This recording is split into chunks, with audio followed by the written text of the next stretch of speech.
नमस्कार दोस्तों, आप सभी का आरबीएम हिंदी क्लासेस में स्वागत है। हम तुलसीदास जी को कर रहे थे, तो आज हम तुलसीदास जी की रचनाओं के बारे में पढ़ेंगे और वो भी प्रश्नों के माध्यम से। शुरू करते हैं। इनकी पहली रचना है रामचरितमानस। रामचरितमानस की रचना में कुल कितना समय लगा था? तो 2 वर्ष 7 माह 26 दिन का समय लगा था। इसी की भाषा क्या है? यह अवधी भाषा में लिखी गई है। रामचरितमानस की रचना शैली है चौपाई और दोहा सोरठा शैली है। इस रचना का महाकाव्य स्वरूप क्या है? तो इसका रचना का काव्य स्वरूप प्रबंधात्मक महाकाव्य है। इस रचना का विभाजन कितने कांडों में हुआ? तो 7 कांडों में हुआ।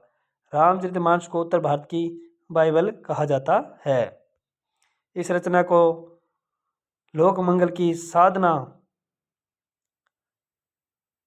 अवस्था का काव्य कहकर किसने पुकारा? तो रामचंद्र शुक्ल ने पुकारा था। इस रचना को लोक मंगल की साधना अवस्था का काव्य कहकर किसने पुकारा? तो रामचंद्र शुक्ल ने पुकारा था। रामचरितमानस लिखने के बाद तुलसीदास ने यह कथा किसको सुनाई? सर्वप्रथम किसको सुनाई थी? तो यह दश खान को सुनाई थी। रामचरितमानस की सर्वप्रथम टीका किसने लिखी? तो रामचरण दास ने लिखी थी। नेक्स्ट है विनय पत्रिका या राम विनयावली। इसका रचना काल क्या है? तो 1582 ईस्वी। तुलसीदास ने यह रचना किस यात्रा के प्रस्थान के समय लिखी थी? तो यह मिथिला यात्रा प्रस्थान के समय लिखी थी। इस रचना का प्रधान रस क्या है? शांत। भाषा ब्रज और रचना शैली क्या है? गीति शैली में लिखी गई है। तुलसीदास जी का इस रचना को रचने का प्रमुख उद्देश्य क्या था? तो कलिकाल से मुक्ति प्राप्त करना। नेक्स्ट है गीतावली या राम गीतावली। इसका रचना काल है 1571 ईस्वी। यह कितने भागों में विभाजित है? तो 7 कांडों में विभाजित है। इसका प्रधान रस क्या है? तो इसका प्रधान रस है श्रृंगार रस, वो भी वात्सल्य युक्त। गीतावली रचना की शैली क्या है? रचना शैली क्या है? तो गीति काव्य शैली। इस रचना में कोई मंगलाचरण नहीं हुआ है। इस रचना के अनेक पदों में सूर सागर की समानता देखने को मिलती है। इस ग्रंथ का आरंभ राम के जन्म उत्सव से होता है। किस रचना में राम के जन्म उत्सव से प्रारंभ होता है? तो वह रचना है गीतावली या राम गीतावली रचना में। नेक्स्ट है कवितावली। इसका रचना काल है 1612 ईस्वी। रचना शैली है कवित सेवा शैली में। इसमें कुल पद 325 छंद हैं।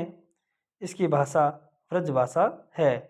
काव्य विभाजन 7 कांडों में और सबसे बड़ा कांड उत्तर कांड है। इसमें कुछ इतिहासकारों के अनुसार यह तुलसीदास जी की अंतिम रचना मानी जाती है।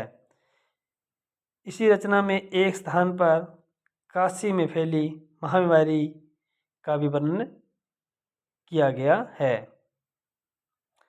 नेक्स्ट है रामलला नहछु। इसका रचना काल है 1582 ईस्वी।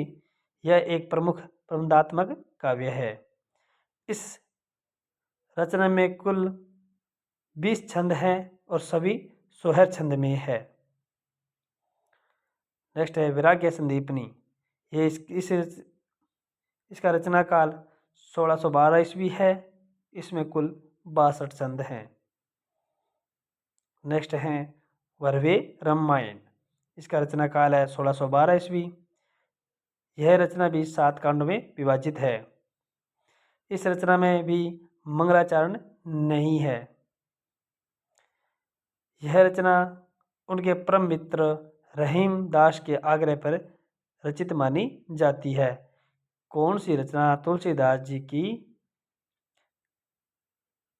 उनके परम मित्र रहीमदास के आग्रह पर रचित मानी जाती है? तो वह है वर्वे रामायण।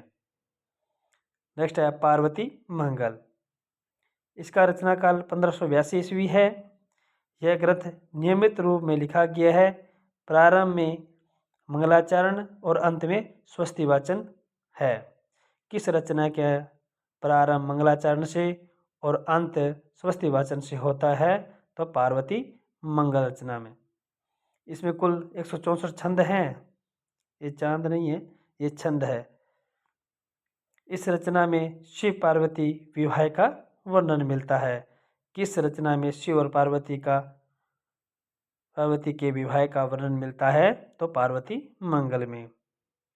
नेक्स्ट है जानकी मंगल। इसका रचना काल है 1582 ईस्वी। इस ग्रंथ में कुल 216 छंद हैं। इस ग्रंथ का प्रारंभ नियमित रूप से मंगलाचरण से होता है। इसमें राम व सीता के विवाह का वर्णन किया गया है।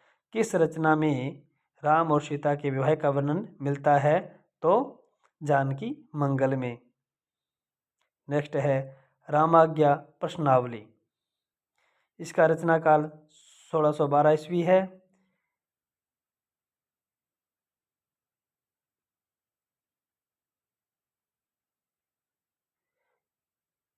यह रचना 7 सर्गों में विभाजित है। ये टाइपिंग मिस्टेक है।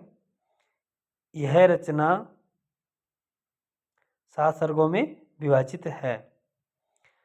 इसके प्रत्येक दोहे से शुभ और अशुभ का संकेत निकलता है। यह रचना पंडित गंगाराम ज्योतिषी के आग्रह पर रचित मानी जाती है। कौन सी रचना पंडित गंगाराम ज्योतिषी के आग्रह पर लिखी थी? तो रामाज्ञा प्रश्नावली। नेक्स्ट है दोहावली। इसका रचनाकार है 1583 ईस्वी। इस रचना में कुल 573 दोहे हैं। नेक्स्ट है कृष्ण गीतावली। इसका रचना काल है 1571 ईस्वी। इस रचना में सूरदास की भंवर गीत परंपरा का निर्वहन हुआ है। किस रचना में सूरदास जी के भंवर गीत परंपरा का निर्वहन हुआ है? तो कृष्ण गीतावली के अंदर। यह रचना राम गीतावली के समकालीन मानी जाती है। इसके प्रारंभ में मंगलाचरण व अंत में मंगल कामना नहीं की गई है। किस